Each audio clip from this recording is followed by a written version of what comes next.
লন্ডনে রিয়ালের রাত, রেকর্ড 15 শিরোপা লস ব্লাঙ্কোসদের। 1981 সালের পর থেকে চ্যাম্পিয়ন্স লিগের ফাইনালে হারেনি রিয়াল মাদ্রিদ। 1983 সালের পর থেকে কোনো ইউরোপিয়ান ফাইনালে হারেনি তারা। 2024 সালে এসেও তার ব্যতিক্রম হয়নি। পারল না ব্রুসিয়া ডর্টমুন্ড, পারলেন না করিম আদিয়েমি, জেডন সানজো আর এদিন টারজিকরা। লন্ডনে আরও একবার রিয়াল মাদ্রিদ প্রমাণ করলো কেন তারা ইউরোপিয়ান ফুটবলের রাজা।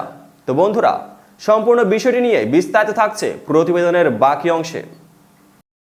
দ্বিতীয়ার্ধে দুর্দান্ত ফুটবলে ডর্টমুন্ডকে ছিটকে দিয়ে রেকর্ড 15তম বার চ্যাম্পিয়ন্স লিগের শিরোপা জয় করল লস ব্লাঙ্কোসরা। প্রথমার্ধের নাজুক পারফরমেন্সের পর দ্বিতীয়ার্ধে দারুণভাবেই ফিরে এসেছে স্প্যানিশ ক্লাবটি। 9 মিনিটের ব্যবধানে তুলে নিয়েছে 2 গোল। দানি কারভাল এবং ভিনিসিয়াস জুনিয়রের গোলে 2-0 গোলে 15তম চ্যাম্পিয়ন্স লিগের শিরোপা জয় করল রিয়াল মাদ্রিদ। 3 বছরের ব্যবধানে এটি তাদের দ্বিতীয় শিরোপা। 2022 সালে প্যারিসে জয় করেছিল লিভারপুলের বিপক্ষেই, মাঝে ম্যানচেস্টার সিটির কাছে শিরোপা হারালেও 2024 সালে ঠিকই পুনরায় শিরোপা ঘরে তুলছে তারা। অথচ প্রথমার্ধে অন্তত 3 গোলের লিড নিতে পারত ব্রুসিয়া ডর্টমুন্ড।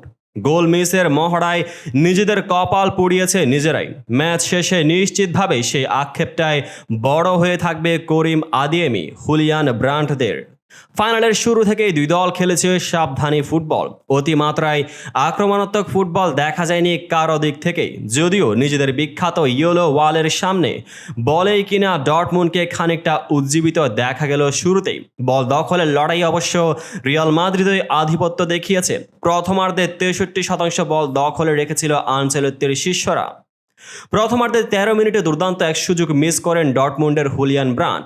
নিকোলাস ফ্লুক্রুগের ব্যাক পাস রিসিভ করেন ডি বক্সের প্রান্ত থেকে, ভেতরে গেলেও ভারসাম্য হারান খানিকটা। দুর্বল শটটা পোস্টে রাখতে পারলে লিডই পেয়ে যেত ডর্টমুন্ড। 20 মিনিটের মাথায় আরও বড় সুযোগ মিস করে বসেন ডর্টমুন্ডের করিম আদিয়েমি।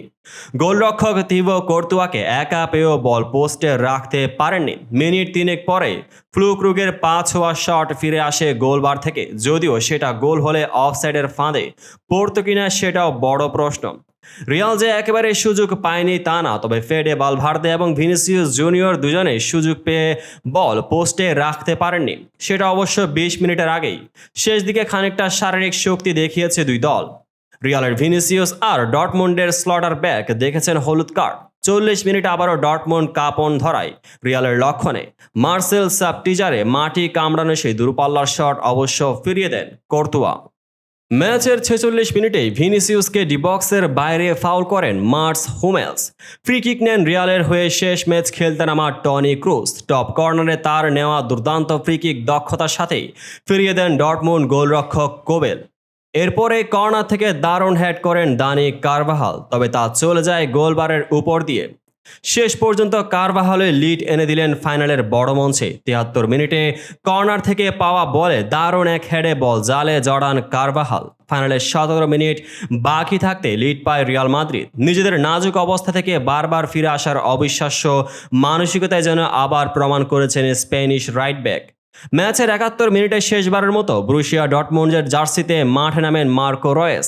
এদিন টেরজিক 2 পরিবর্তন এনেছিলেন, কিন্তু এই আক্রমণাত্মক মনোভাবই কাল হয়ে দাঁড়ায় জার্মান ক্লাবটির জন্য। ফাঁকা রক্ষণের সুযোগ নিয়ে ম্যাচে নিজেদের দ্বিতীয় গোল আদায় করে নেয় রিয়াল মাদ্রিদ। কারভাহালের গোলের ঠিক 9 মিনিট পরে ডর্টমুন্ডের জালে বল জড়ান ভিনিসিয়াস জুনিয়র।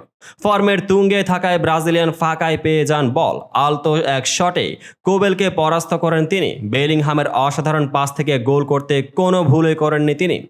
2-0 করে লিডে নিজেদের 15তম চ্যাম্পিয়ন্স লিগ শিরোপা আরও কাছে চলে যায় রিয়াল মাদ্রিদ। ম্যাচের 87 মিনিটে একটা গোল অবশ্য শোধ করে ডর্টমুন্ড, তবে নিকোলাস ফ্লুক্রুগের হেডে করা সেই গোল বাতিল হয় অফসাইডের কারণে। শেষ পর্যন্ত 2-0 গোলের জয়ে নিজেদের 15তম চ্যাম্পিয়ন্স লিগ শিরোপা নিশ্চিত করে রিয়াল মাদ্রিদ। তো বন্ধুরা, ভিডিওটি যারা সম্পূর্ণ দেখেছেন সবাইকে অসংখ্য ধন্যবাদ। ভিডিও শেষে কমেন্ট সেকশনে আপনার মতামত জানাতে ভুলবেন না, আর চ্যানেলটিকে সাবস্ক্রাইব এবং পেজটিকে ফলো করে পাশেই থাকবেন যাতে পরবর্তী ভিডিওর সকল নোটিফিকেশন সরাসরি পেয়ে যান। দেখা হবে পরবর্তী ভিডিওতে।